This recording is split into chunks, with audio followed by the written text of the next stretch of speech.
Hello friends, आज हम इस वीडियो में बात करेंगे कैसे हम एक कंसिस्टेंट इनकम जनरेट कर सकते हैं मोर देन 1% F&O ट्रेडिंग के थ्रू, और साथ ही साथ हम अपना पोर्टफोलियो भी कैसे हेज कर सकते हैं।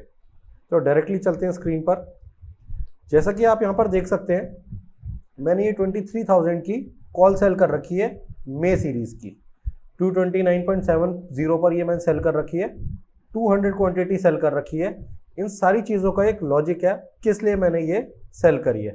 उन सारे लॉजिक पर एक एक करके अभी हम चलते हैं। ये जो मैंने 23,000 की कॉल सेल करी है, ये मैंने अपने पोर्टफोलियो के अगेंस्ट करी है, और ये मैंने मे सीरीज़ की इसलिए करी है क्योंकि अप्रैल सीरीज़ को एंड होने में अब सिर्फ 7 या 8 ट्रेडिंग सेशंस हैं और उसमें प्रीमियम बहुत ज़्यादा नहीं था अब, तो इसलिए मैंने मे की स्ट्राइक को चूज़ किया बिकॉज उसमें प्रीमियम बहुत अच्छा आ रहा था। ये 200 क्वांटिटी मैंने इस बेसिस पर चूज करी, आप यहाँ पर जैसे कि, तो मेरी होल्डिंग यहाँ पर आप देख सकते हैं 19,12,000 की है। मोटा मोटी मैं इसको 20 लाख लेकर चलता हूँ, 20 लाख के हिसाब से हम इस पर बात करेंगे। तो ये इन्वेस्टमेंट जैसे 20 लाख की है, तो इसमें मैंने 200 क्वांटिटी सेल करी है। 200 क्वांटिटी सेल करने का लॉजिक ये है कि जो भी हमारी पोर्टफोलियो वैल्यू है, उस पोर्टफोलियो वैल्यू का हमें 2 टाइम्स सेल करना है निफ्टी का। ठीक है, फॉर एग्जांपल अभी निफ्टी हमारी जैसे 22,500 के आसपास चल रही है, तो 22,500 इंटू 200, ये वैल्यू जो हमारी जाकर बैठती है अप्रॉक्सीमेट 45 लाख की बैठती है। तो जितना भी हमारा पोर्टफोलियो है उसके ऑलमोस्ट ट्वाइस दी अमाउंट की हमें क्वांटिटी सेल करनी है। ठीक है फ्रेंड्स, ये 200 क्वांटिटी का लॉजिक ये है। और मैंने मे सीरीज की इसलिए सेल करी है क्योंकि मुझे मे सीरीज में प्रीमियम बहुत अच्छा मिल रहा था, इसलिए मैंने मे सीरीज की सेल करी है। अब सबसे इंपॉर्टेंट बात, क्यों सेल करी है, 23,000 की स्ट्राइक को ही क्यों सेलेक्ट किया है, उस लॉजिक पर आ जाते हैं। और किस टाइम पर करनी चाहिए ये हमें, ये सबसे ज़्यादा इंपॉर्टेंट है। देखिए फ्रेंड्स, पोर्टफोलियो को हेज रखना भी उतना ही इंपॉर्टेंट है जितना पोर्टफोलियो को राइड करना इंपॉर्टेंट है, और उतनी ही इंपॉर्टेंट चीज़ है कि हम टाइमिंग उस चीज़ को कर सके कि किस टाइम पर हमें उस पोर्टफोलियो को राइड करना है और किस टाइम पर हमें उसे सिक्योर करने की ज़रूरत है थ्रू हेजिंग। तो मैं उस लॉजिक के ऊपर चलता हूँ। चलते हैं हम डायरेक्टली चार्ट्स के ऊपर। आप यहाँ पर जैसे कि देख सकते हैं, निफ्टी का मैंने आर्ली चार्ट लगा रखा है। यहाँ पर आर्ली चार्ट पर मैंने सिर्फ एक चीज़ प्लॉट कर रखी है, वो है 50 EMA। जैसे कि आप देख सकते हैं 50 EMA प्लॉट कर रखी है मैंने। तो जो लोग मार्केट में काम करते हैं उन्हें इतना ज़रूर पता होगा कि 50 EMA क्या होती है।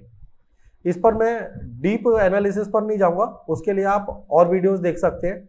तो यहाँ पर ये जो ग्रीन लाइन है, ये मैंने 50 EMA प्लॉट कर रखी है। तो मेरा पोर्टफोलियो को हेज करने का एक सीधा सा क्राइटेरिया है, जब भी आर्ली बेसिस पर निफ्टी 50 EMA के ऊपर होती है, जैसे कि यहाँ पर थी, तो मैं उसको पोर्टफोलियो को हेज नहीं करता। और जैसे ही वो 50 EMA के नीचे आ जाती है, जैसे कि यहाँ पर इस केस में आ गई है, तो मैं अपने पोर्टफोलियो को हेज करता हूँ उस टाइम पर। तो इसमें मेरा जो क्राइटेरिया है वो बहुत ही सिंपल है। कोई भी 2 कैंडल्स, 2 सब्सिक्वेंट कैंडल्स, कोई भी जो हमारी क्लोज हो जाए 50 EMA के नीचे, जैसे कि यहाँ पर हमारे इस केस में हो रही है, लास्ट डे हुई थी ये कैंडल प्लस उसके बाद ये candle, back to back 2 candles ले लो ब्रेक करके अपना उस कैंडल के नीचे, अपना EMA के नीचे ब्रेक किया और उसके नीचे क्लोज हुई है। तो यहाँ पर मैं पोर्टफोलियो को अपना हेज करके गया था, यहाँ पर मैं कॉल सेल करके गया था, जैसे कि आपने अभी देखा भी था। तो 23,000 की स्ट्राइक ये मैंने क्यों चूज़ करी, वो मैंने इसलिए चूज़ करी क्योंकि जो हमारा रीसेंट हाई था, वो हमारा हाई लगा था ऑलमोस्ट 22,800 के आसपास। तो ऑन अ सेफर साइड मुझे कुछ बफर लेना था, तो मुझे 23,000 की स्ट्राइक बिल्कुल परफेक्ट लगी, इसलिए मैंने उसको सेल किया। अब यहाँ पर मैं आपको बैक टेस्ट करके दिखा देता हूँ थोड़ा सा यही चीज़, कि पीछे भी इस चीज़ को मैंने कैसे प्ले किया था। यहाँ पर भी आप जैसे कि देख सकते हैं, एक कैंडल इसके ऊपर ओपन हुई थी, बट सेकंड सब्सिक्वेंट कैंडल ने उसके ऊपर क्लोज नहीं दिया था। तो यहाँ पर हमने उस कॉल को, पहले जो हमारी कॉल सेल हो रखी थी, उसको रहने दिया था। यहाँ पर इस केस में 2 सब्सिक्वेंट कैंडल्स ने बैक टू बैक क्लोजिंग दी थी हमें, 1 कैंडल, सेकेंड कैंडल। इन 2 सब्सिक्वेंट कैंडल्स ने हमें 50 EMA के ऊपर क्लोजिंग दी थी।